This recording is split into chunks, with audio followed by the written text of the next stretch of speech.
ये उसका तीसरा गिलास था। मैं जानता हूं वो एक बोतल पीकर भी मदहोश नहीं होता, लेकिन आज वो बिल्कुल मदहोश लग रहा था, जैसे वो बिल्कुल टूटा हुआ हो। पिछले चंद दिनों से मैं उसमें वाज़ेह तब्दीली देख रहा था। मैं उससे पूछना चाह रहा था, लेकिन दिल ही दिल में डर भी रहा था कि कोई ऐसी बात ना हो जिसका ताल्लुक मुझसे हो। हालांकि मुझे यकीन था ऐसी कोई बात नहीं हो सकती, क्योंकि हम आपस में बहुत बेतकल्लुफ थे। और शायद मेरे डर की वजह भी यही थी, क्योंकि वो बिना पूछे हर बात बता देता था। कभी भी मुझे उससे कुछ पूछने की जरूरत महसूस ही नहीं होती थी। लेकिन उस दिन मुझे ऐसा लग रहा था कि वो मुझसे कोई बात छुपा रहा था। उसकी आंखों से लग रहा था जैसे कि वो अभी रो देगा।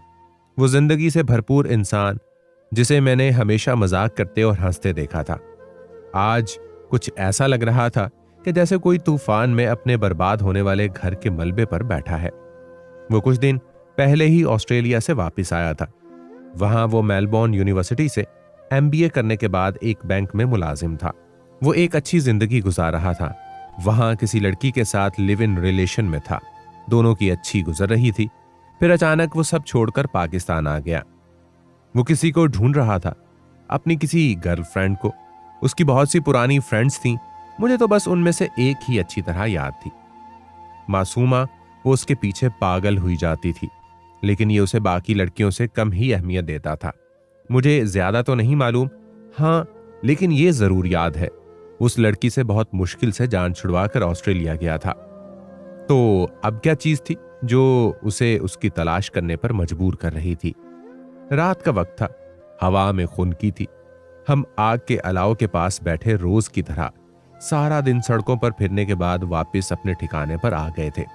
कोने पर पड़ी शराब की खाली बोतलें हमारी आदत का पता दे रही थीं। जारून अब बाकायदा रो रहा था। उसने खुद ही बोलना शुरू किया, इसमें मेरा कोई कसूर नहीं। मेरा क्या कसूर है? मैं तो अपने रास्ते जा रहा था। मुझे कुछ समझ नहीं आया, बस इतना अंदाजा हुआ कि वो कुछ बोलना चाह रहा था। मैं इंतजार कर रहा था कि वो बात आगे बढ़ाए।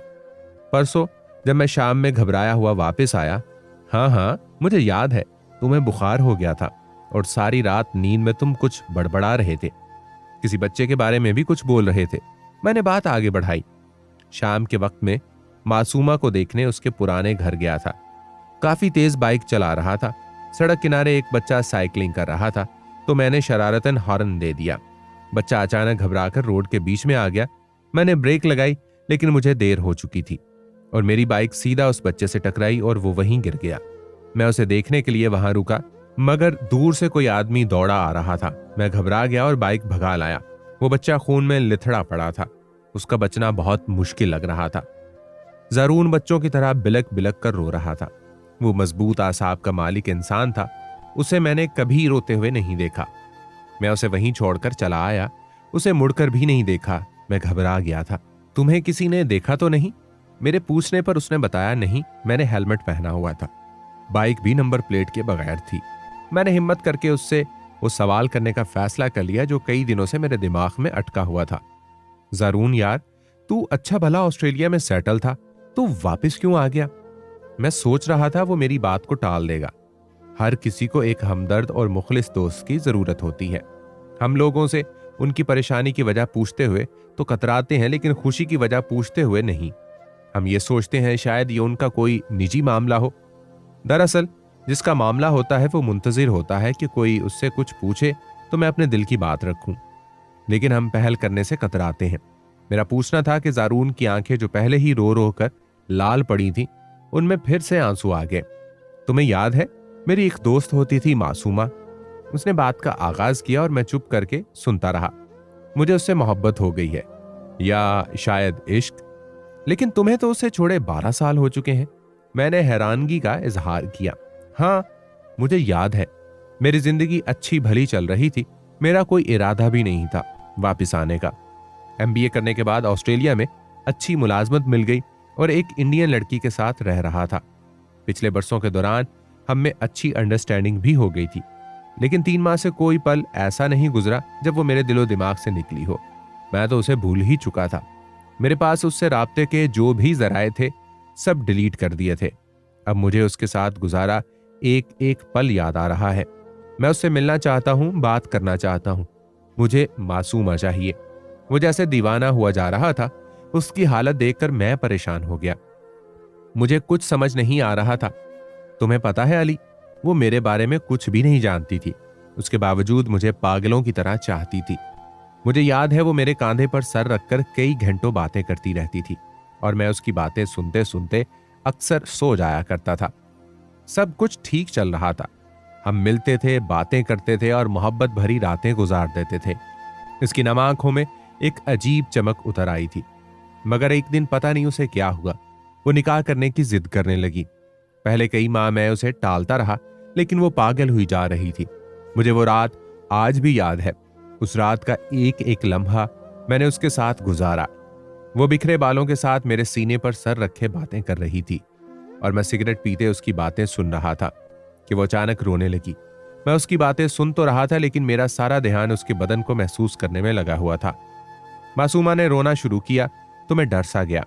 सिसकियों भरी आवाज में वो मुझसे पूछ रही थी, ज़ारून, तुम मुझसे निकाह नहीं करना चाहते ना? मैं डर गया था कि उसके सवाल का क्या जवाब दूं। ज़ारून की पेशानी पर शिकन अयां थे। मैंने बोल दिया, क्यों नहीं, करूंगा।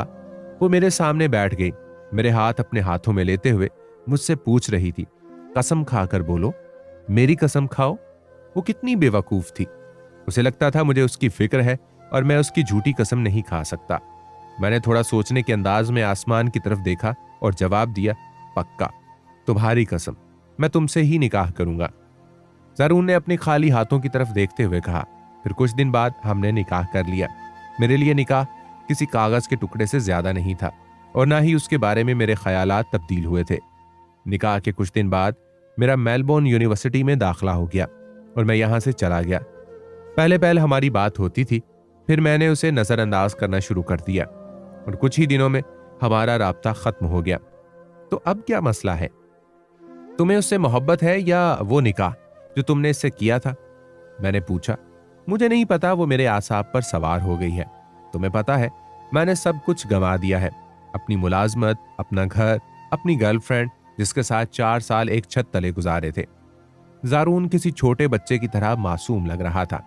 यह ज़ारून उस ज़ारून से बिल्कुल मुख्तलिफ था जो नाप तोल कर बात करता और उसकी बातों के सहर में कोई भी बड़ी आसानी से जकड़ जाता था।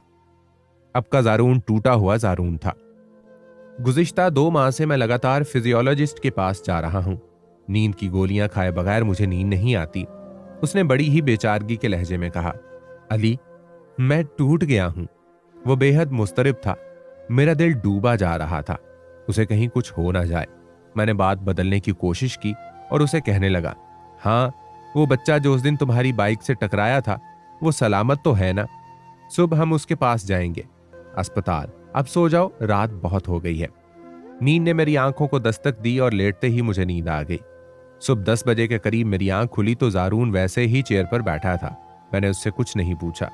नाश्ते की टेबल पर उसका सबसे पहला सवाल यही था, वो बच्चा जो मेरी बाइक से टकराया था किसी अस्पताल में है? मैंने उसे बताया तो वो फौरन उठ खड़ा हुआ। नेशनल अस्पताल वही है ना जो शाह फैसल कॉलोनी में है?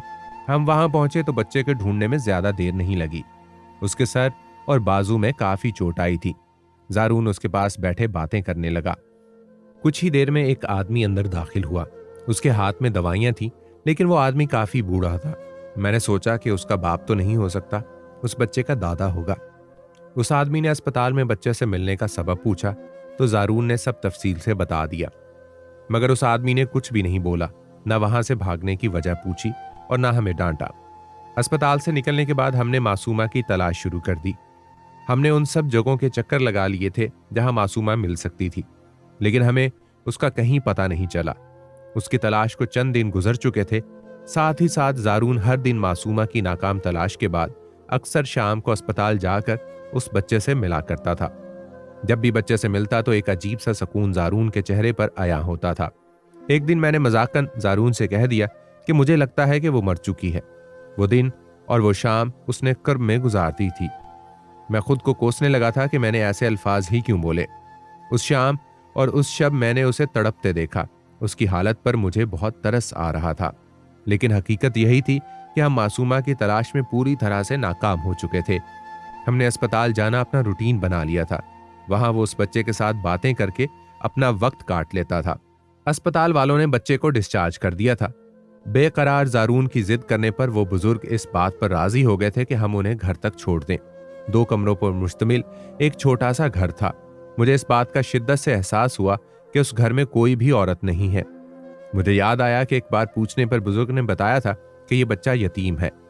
जारून उस बच्चे को उठाए दूसरे कमरे में चला गया। वो शायद उनका बेडरूम था। कुछ देर बाद मैं भी वहां चला गया।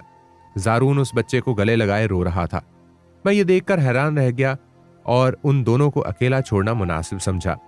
मैं कमरे से निकलने के लिए वापस मुड़ा तो दीवार पर एक तस्वीर टंगी देखकर मेरे दिल की धड़कन जैसे रुक सी गई।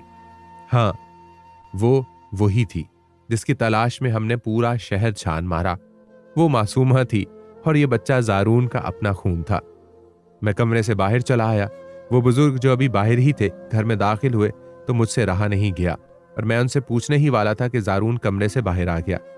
वो बहुत बेचैनी से उनसे मासूमा के बारे में पूछ रहा था। उनकी आंखें भर गई थीं। उन्होंने बताया वो इस बच्चे की पैदाइश के वक्त मर गई थी। जारून जमीन पर गिर पड़ा। उसे कोई होश नहीं था। कुछ हकीकतें ऐसी होती हैं जिन पर हम यकीन नहीं करना चाहते, लेकिन हमारे यकीन न करने से कोई फर्क नहीं पड़ता। जारून और उसकी बीवी की कब्र पर फातिहा खानी करते हुए मेरे जहन में यही बात चल रही थी।